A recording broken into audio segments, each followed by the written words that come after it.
Is this too much Sega Genesis for you?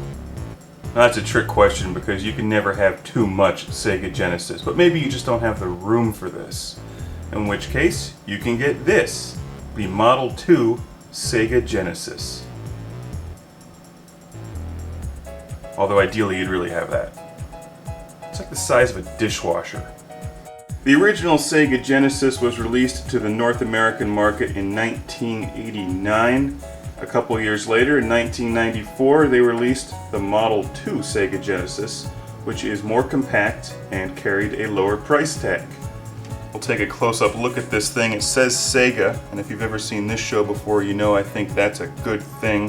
The controller ports are centered, the game fits into the top like you would expect, and it even says cartridge input, just in case you're confused about where the cartridge goes. It says Genesis, a little more plain than the Model 1. Cartridge input with an arrow, helping me out to play Truxton. There's a couple major differences between the Model 1 Sega Genesis and the Model 2, and we'll get into those in a moment. Now what's important is that the controller that you use for both game systems is identical. So if you have a Model 1 Genesis and the controller for the Model 1, it works with the Model 2. They use the same plug. So you don't have to worry about that. If you have a collection of Sega Genesis controllers and you want to buy a Model 2 Sega Genesis to save space, no sweat, plugs right in there. The Model 2 Sega Genesis is a nicely styled unit and has solid build quality. I don't think that it's as attractive as the Model 1 Sega Genesis. We don't have the high definition graphics claim on the top of the unit. One of the important differences between the two game consoles is, as we can see underneath here, and note that I have the Sega CD attachment on the side exposed. Actually, there's a protective cover here that they give you, which is nice. At the very bottom here, it tells you what kind of power supply to use, and that's very important because you don't want to break any of your game consoles.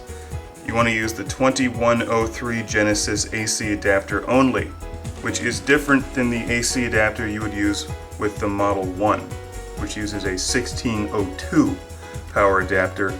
I have this clearly labeled so it doesn't accidentally get hooked into the wrong unit, but this is the 2103 power adapter for the Model 2 Sega Genesis. Here's the power adapter for my Model 1 Sega Genesis. You can see it's a much larger, and this is the 1602. So just keep that in mind if you're buying a used unit and need to use a power adapter or need to buy a new power adapter. Use the one that it recommends on the equipment. These things are heavy. This is the Model 1 Sega Genesis, and this is something that you don't get with the Model 2. The volume control on the front for headphones and the 1/8 inch audio output. What's great about this is that you can take the audio out of your Model 1 Genesis and run it into your stereo system in stereo and get tremendous stereo audio out of your Sega Genesis for games that have rocking soundtracks like this one, Musha. This is the back of the Model 1 Sega Genesis, and this is very different than the back of the Model 2 Sega Genesis. You see that on the back of Model 2 we get an AV out and the power adapter. The AV output is different than it is on the Model 1. Very important to note. Also, the Model 1 has a couple other things here like that. That's for the RF output. That's for the composite video output if you have those cables. So if you have a Model 1 and you're thinking about a Model 2, you're going to need different wires and vice versa. Now I've had this Model 1 modified, so it would not normally come with these things, but this is what every Model 1 has. I picked up this Model 2 Sega Genesis when I purchased my Sega CD used a couple years ago. They came together, and it came with this.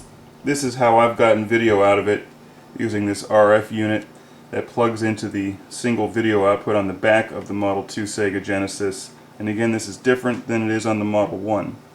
And then this runs into the television using this thing. And the dog is barking for joy for Sega Genesis. Not that this is really an advantage one way or the other, but this is the Model 1 Sega Genesis with the Model 2 Sega CD, and you can see they come in this the Sega CD has this huge base thing here, and the Model 1 spills off the side. This is actually meant to be used with the Model 2, which I'm not going to take this off at the moment because this is my primary Sega Genesis, and I'm going to leave it as is. But some people might want to have a smaller Sega CD, and this would do that. Fit right next to each other, and you can see they kind of complement each other a little better than the Model 1 Genesis and the Model 2 Sega CD. Another difference that might interest you is that the cable to make the 32X work with the Sega Genesis is easier to find for the Model 2 than it is the Model 1, if that's of interest to you. And when I find one of those cables, we'll finally review this thing. And there you have the Model 2 Sega Genesis, slightly smaller with a couple changes from Model 1, but what's really important is that it plays Sega Genesis games. You put them in, you turn on the power, you get your Sega Genesis controller, and you're good to go. Few video game consoles give you the ability to mix and match different components and models and versions like the Sega Genesis does. If this is still too big for you, there's even a Model 3 Sega Genesis, which is much smaller. I don't even have one of those. For the final part of our comparison of our review of the Sega Genesis Model 2 compared to Model 1, we're going to turn out the lights and leave these guys alone overnight and see what they talk about with a hidden camera.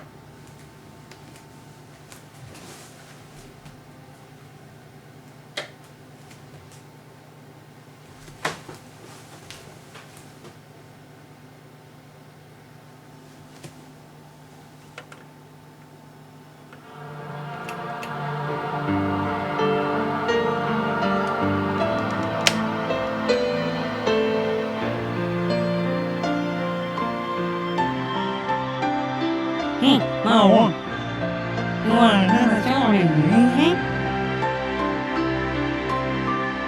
Hey, kid. You're going that, are you,